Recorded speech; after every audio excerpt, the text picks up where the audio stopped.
Morning, Donny Walker here, Walker Saw Shop in beautiful Nanaimo, BC, Vancouver Island. Beautiful day today. We just started our second day of fall, I believe, in BC or Canada here. It's supposed to be, I don't know, about 24 degrees today or 25, which is pretty nice for this time of year. Tomorrow is supposed to be fairly sunny. Bit of rain maybe in a later day, but I hope not, because I'm going go-kart racing tomorrow. Yay! Yeah, and I'm gonna put my GoPro on and give you guys a little video of that tomorrow. Hopefully I can get it working right, but my daughter's gonna be there. She'll help me out, and Shelly can help me out too, hopefully. Miguel went and worked on my kart last night. Got a new set of rubber to put on it for tomorrow.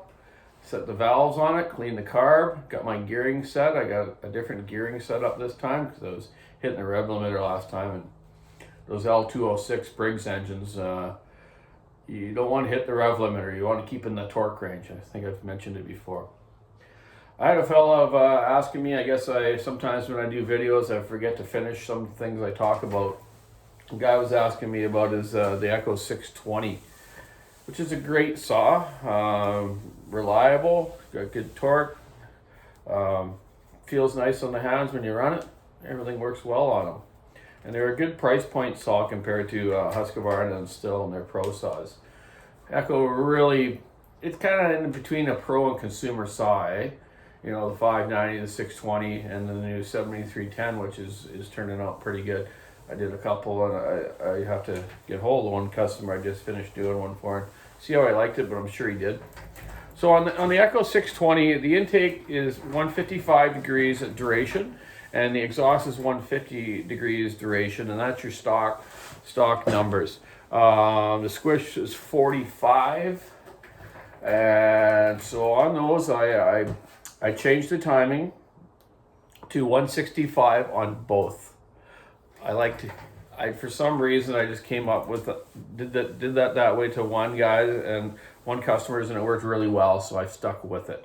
And I leave the gasket out. I glue it down. And the muffler itself, the mufflers are. If someone was asking what the mufflers, what I do to them. Well, inside they got quite a baffled plate, man. All these, they're right in the center of it. So I put some a uni-bit, some holes in the side where I'm going to put my pipes, or my square side deflectors if I'm going to use screens for someone that has to have force regulation screens.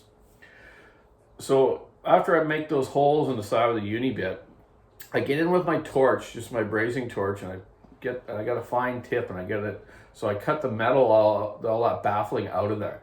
I try to get as much out of there as I can, so I got some nice direct flow out of my pipes that I put on there. So that's how I do the mufflers. There's no bark box to buy for them or anything. You gotta just gut them out and just point the pipes or your direction of your exhaust flow so it's, one's over the chain on the right hand side on the clutch side, and the other side kind of blows off to the left, and you can kind of reach your hand around and keep your hand warm too. That's a lot of like guys used to do on the pipe mufflers I've done for fallers here on the West Coast in the radiant cold days. So yeah, that's the Echo 620. That's what I do them to. And I believe the 590 might be similar. I'll have to look back in my records. I don't do a lot of them. But they do work out fine. Unfortunately, they have quite a governor ignition and a smaller carburetor than the 620. But you know what? It's because it's a more consumer saw. I don't want people that don't know how to file a chain good, and mix their oil right. They just going to stand up a little better. Great saw though. Great price point as well. I say in the 590, you guys shouldn't really run much more than a 20-inch bar on it, but you can run longer ones if it's been souped up a bit. It'll handle it, but it just doesn't have the speed. I like a 20-inch for cutting firewood. I think it's almost ideal. Unless you're into huge wood, well then have another saw with a longer bar.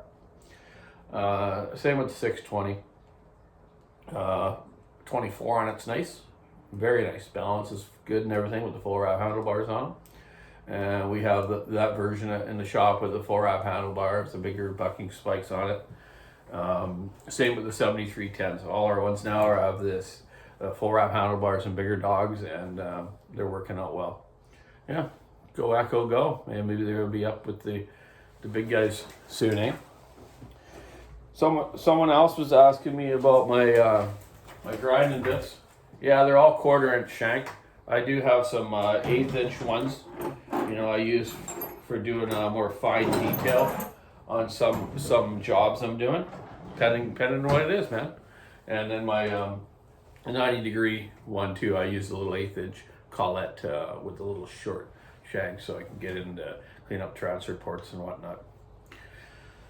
So yeah, I'm going racing. Should be fun. I have also the tech director there, so I got to safety check on all the carts and legality of the motors and stuff like that. And this time, after the races, we're going to take the top 3 winners of each class.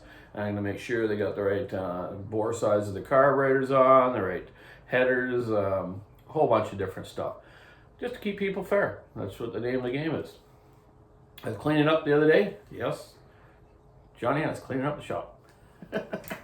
Anyways, I found this old NASA panel, we call it, which is just a spoiler, kind of for a go-kart. See it here? There's the carts that have them on it. Those are guys racing all over the world. And that's mine from when I raced in Japan. You can see that, but it's 1996 CIK Art and Seta Memorial Race.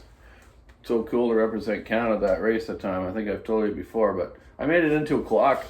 It got a little bent around and moving around the last few years, so but I'll get that clock going again and hang her in here and get her ticking. So yeah, I guess I better get to the shop. I'm going to get this 372 X-Torque together and out to a customer.